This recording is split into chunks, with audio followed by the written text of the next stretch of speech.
Ang tagal-tagal ko na nga naghahanap ng long-lasting lipstick na hindi na kailangan pa i-reapply every 2 hours. Today, ito yung i-wear natin. At first time ko talaga makabili ng mga ganitong klaseng brand. Yet, super affordable. At naghahanap talaga ako ng lipstick talaga. Natatagal talaga for a super long period of time. So, every 2 hours, naku, nag-reapply ako ng lipstick kasi nag-fade agad ito. So, ito, i-wear test natin ito. Papunta ako ng church. Manipis muna, then i-spread ko ng aking lips.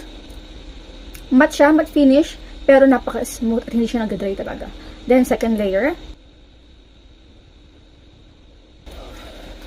Yan, okay, tara na. Punta tayo ng church. 11 o'clock.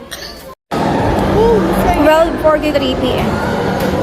Kaya naman kung gusto nyo ito matry, syempre wala na pa tumpik-tumpik pa, ilalagay ko na lang yung link sa comment box section or sa ating yellow basket. 3 o'clock.